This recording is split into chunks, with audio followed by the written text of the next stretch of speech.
সাবেক প্রধানমন্ত্রী শেখ হাসিনা সহ তার পরিবারের ১০ জনের জাতীয় পরিচয়পত্র স্থগিত করেছে নির্বাচন কমিশনের জাতীয় পরিচয় নিবন্ধন অনুবিভাগ। গত ১৬ ফেব্রুয়ারি তাদের পরিচয়পত্রের কার্যকারিতা স্থগিত করা হলেও সোমবার বিষয়টি প্রকাশ পায়। এনআইডি লকড হওয়ার কারণে এখন আর কার্ডটি ব্যবহার করা যাবে না, কেননা এখন আর তাদের এনআইডি ভেরিফাই করার সুযোগ থাকবে না।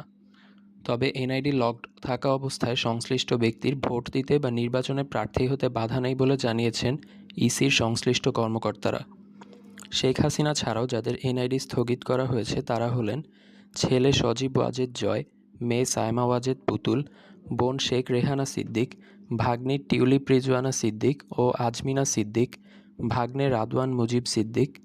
এছাড়া সাবেক প্রধানমন্ত্রী শেখ হাসিনার নিরাপত্তা উপদেষ্টা মেজর জেনারেল অবসরপ্রাপ্ত তারিক আহমেদ সিদ্দিক ও তার স্ত্রী শাহিন সিদ্দিক, মেয়ে বুশরা সিদ্দিক।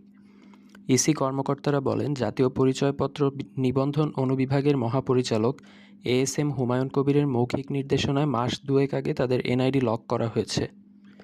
হুমায়ুন কবির বর্তমানে এনআইডি নিবন্ধন নিয়ে অস্ট্রেলিয়া সফরে রয়েছেন। এর আগে দুদকের করা আবেদনের পরিপ্রেক্ষিতে গত ১১ মার্চ শেখ হাসিনা তার পরিবার ও সংশ্লিষ্ট প্রতিষ্ঠান এবং আওয়ামী লীগের নামে ১২৪টি ব্যাংক হিসাব অবরুদ্ধ করার আদেশ দেন ঢাকার আদালত। এদিকে জাতীয় ঐকমত্য কমিশনের সুপারিশ অক্ষরে অক্ষরে বাস্তবায়নের পর সংসদ নির্বাচনের দাবি জানিয়েছে জাতীয় নাগরিক পার্টি এনসিপি।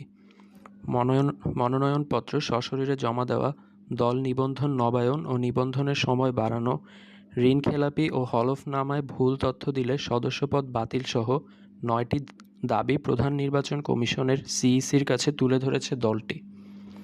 পাশাপাশি এনসিপি নেতারা মনে করছেন, প্রধান উপদেষ্টা ঘোষিত সময়সীমার মধ্যেই সংস্কার বাস্তবায়ন করে নির্বাচন সম্ভব।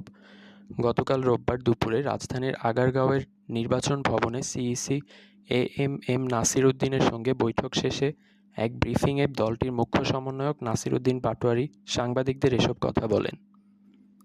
অন্যদিকে তেল সমৃদ্ধ মধ্যপ্রাচ্যের দেশ কাতারে প্রধান উপদেষ্টা ডক্টর মোহাম্মদ ইউনূসের সফরে দেশটির সঙ্গে বাংলাদেশের অর্থনৈতিক ও জ্বালানি সহযোগিতা জোরদারের উপর গুরুত্ব দেওয়া হবে। সোমবার বিকালে রাজধানীর ফরেন সার্ভিস একাডেমিতে এক সংবাদ সম্মেলনে প্রধান উপদেষ্টার প্রেস সচিব শফিকুল আলম এ কথা বলেন। কাতারের আমির Sheikh Tamim bin Hamad Al থানির আমন্ত্রণে আর্থনার শীর্ষ সম্মেলন ২০২৫-এ যোগ দিতে প্রধান উপদেষ্টা আজ সন্ধ্যায় ৪ দিনের সফরে দোহা যাচ্ছেন।